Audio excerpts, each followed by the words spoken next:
Hello YouTubers, Tross here, playing some more Minecraft. It's been quite a while since I played some Minecraft. Well, at least quite a while since I made a video about Minecraft. I have been playing recently on a new server, on a Zuma Void's Plot World server, because basically the server I used to play on, no one else is playing on anymore, so it's really not interesting or fun. So I've been building a few things on Zuma Void's Plot World server.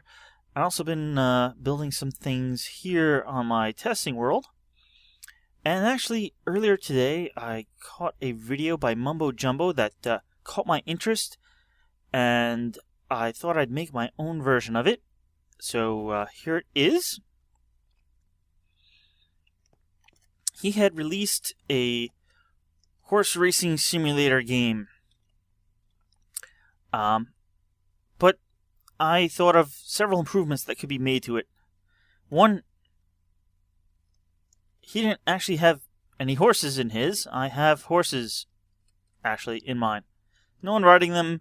I'm sure with the correct commands you could spawn villagers riding the horses. But that was more work than I was going to put in. I put in enough work. So I have different color horses here. We got a black and white one, obviously a brown one, a white one, and a gray/black one. And they're on a track, just similar to Mumbo Jumbo's version. After that, though, they're pretty much different. So the idea is you get 4 friends and you each pick a horse and you put a diamond or something here in the chest. So I am going to just simulate this. I'm going to put 16 red wool in the red chest, 16 yellow wool in the yellow chest, 16 green wool in the green chest, and 16 blue wool in the blue chest. And this is the bet by each player on the horse. So then, we have the light over here saying the race is ready. You press the start race button, and the horses will start on down the track.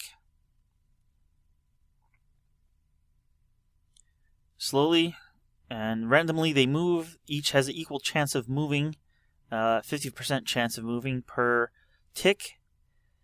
And hopefully one of these horses will win. Hopefully it'll be the one we bet on, whichever one that happened to be. And brown horse is in the lead. And he won. You can see the lights lit up next to him. Light lit up here. And now what is happening is automatically the different winnings are being transferred to this chest. All the chests at the bottom start off empty. Once that is complete, the light will go out, and the race will automatically reset. That was so. Basically the three big improvements over Mumbo Jumbo's design is there goes the reset. You can see the light went out at the bottom. Is the improvements are we actually have horses. 2, the winnings are automatically distributed correctly. You can see 16 of each, whatever was up here, and 3, the carts and horses automatically reset to the top. Needless to say, it took a lot of redstone to get this working. This was my first attempt. I was going to use water streams to get the items. They'd be dropped out of the droppers here. And then the water stream pistons would pull back the correct... there's a button back here. Let's say... I actually have this working. Pistons would pull back and expose the hoppers. And it works great for red and blue. But for yellow and green, the way the water streams meet up, the items kind of get caught on the edge and don't go in. And yeah, it didn't work out right. So I basically developed this completely hopper-based version, you don't get to see the items move, but hey, it actually works. So it's pretty complex. I'm going to try to briefly explain it here. The heart of the system is these parts right here, which are a vertical RS latch.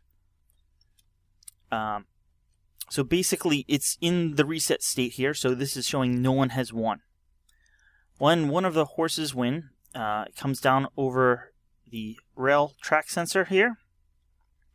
That sends a signal down here, which sends a signal down, turning on the winning RS latch. You can see I actually have a button here to test it. So when that happens, it turns off this power, and this power normally locks these hoppers here. Right above those hoppers is basically a loop of hoppers. So when someone wins, when you put the let's start off. When you put the items in the chest, it happens to be a trapped chest. So you can put items in, you can take them out, nothing will happen until you close the chest. When you close the chest, well, not unbeknownst, but the items drain out, so you can't steal your diamonds back during the race. Or at least that's the plan. And in fact, they get moved here. You can see these are all powered, so these are locked. So your items stay in this hopper.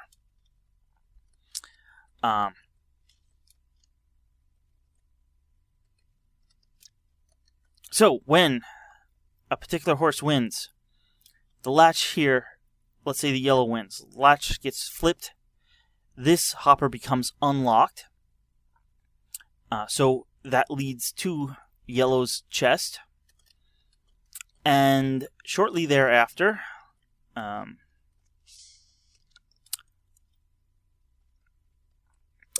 the same time, this torch comes on, which powers this line, which comes up here, and turns off this torch, so it unlocks all these hoppers, letting all the items in those hoppers, they drained out of the chests, they drain out into this loop here. Let's remove these two here. So you can see these hoppers go this way, and this whole row comes to this end. So it's basically a big loop.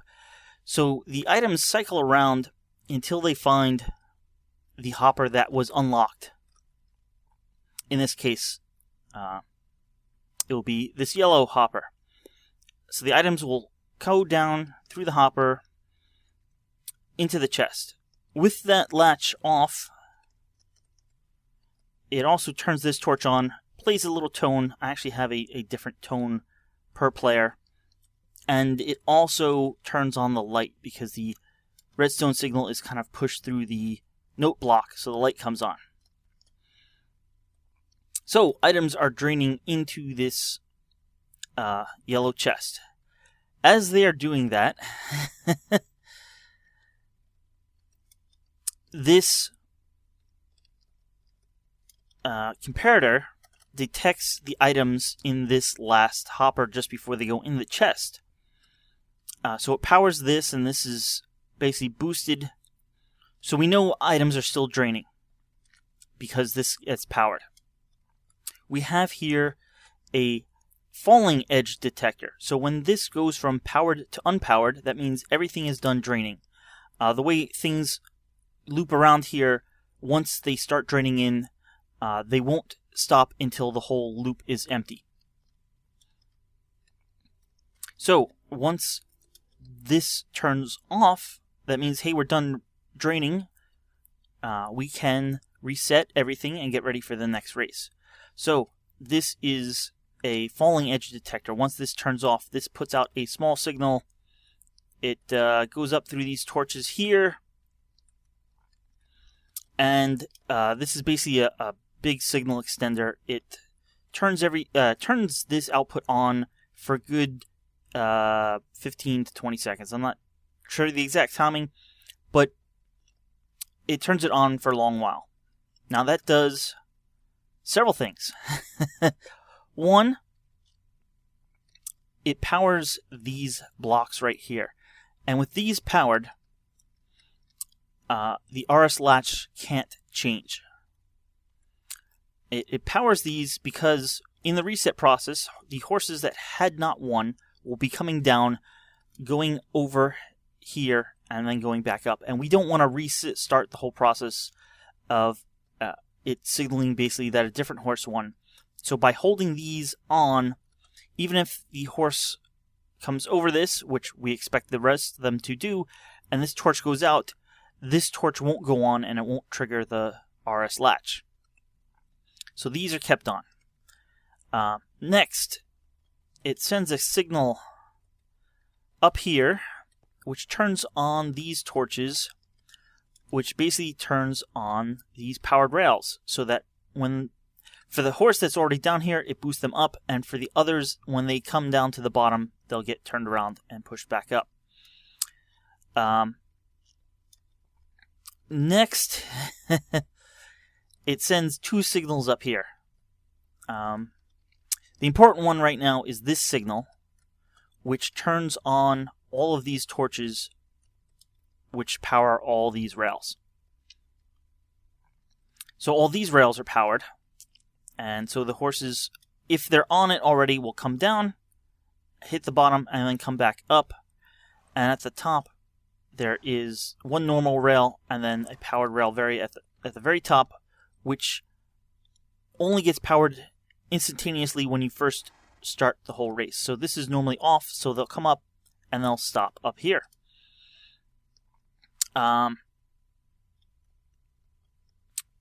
That's most of it. Then there's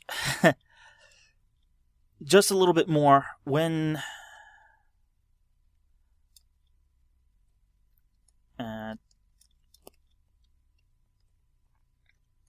that's all done, we unpower this rail, which resets all the RS latches by basically forcing this torch off by turning this torch on. And you can see there's one on this side as well, and then over here for the green and blue lines. So that's how the reset works for the most part. It's a little complicated.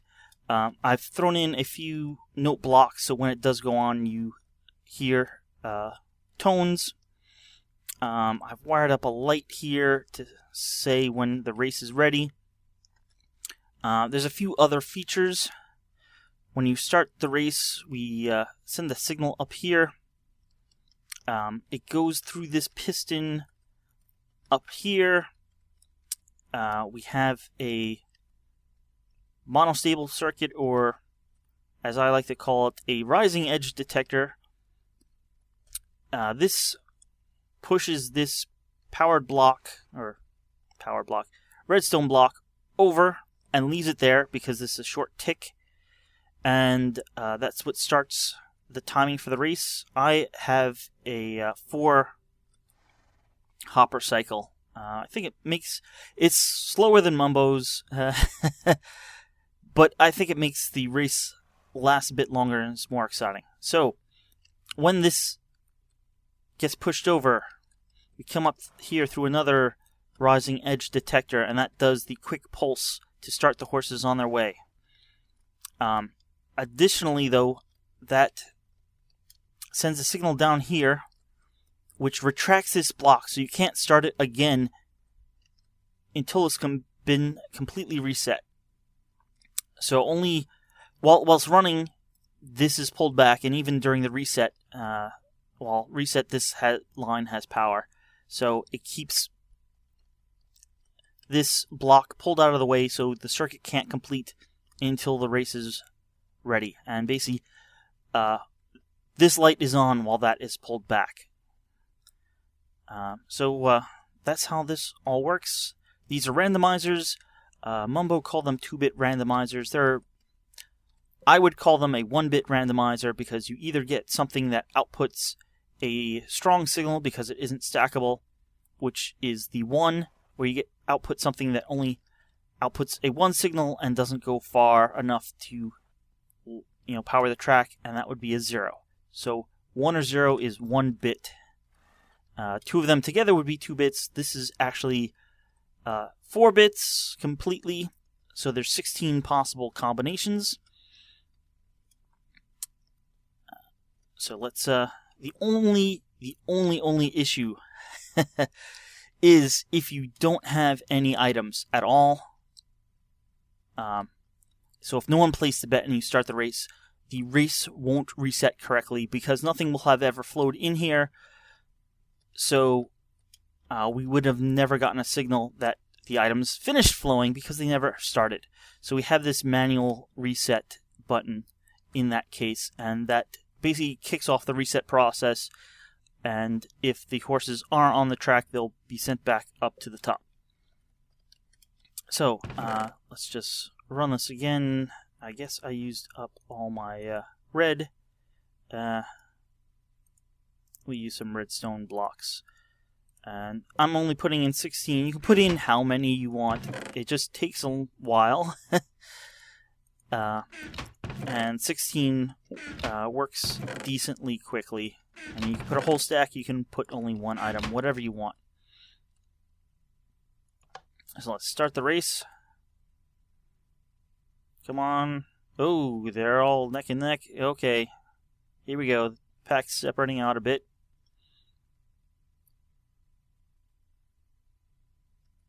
Now it's evening up again.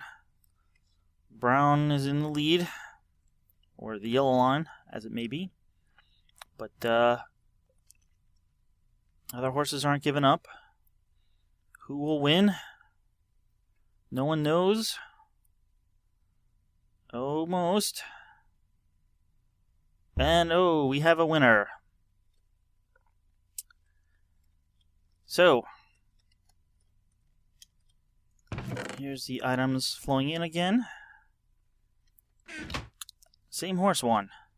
Which is really funny because this horse did not win in any of my testing. So the light is still on. Items are still flowing. You can see the ready light is still out.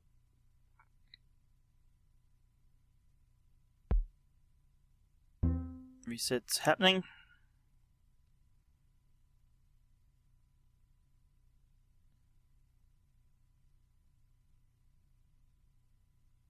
Probably shorten the delay a bit, but...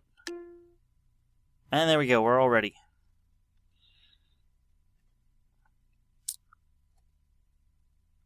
Could shorten the delay a bit, but if for some reason the horse, one horse is still at the very top, I wanted to give it enough time to go all the way down and all the way back. So, that is my improvement on the horse race simulator game. This is pretty complex for a tutorial, but I'll put a world download link in the description if you want to check it out. So that's basically it. So I just want to say thanks for watching, and I'll see you guys next time. Hopefully I'll have some more Minecraft videos in the future, more than I've been having recently. I'll still be doing my Kerbal Space program and a few other videos. So thanks for watching, and see you later.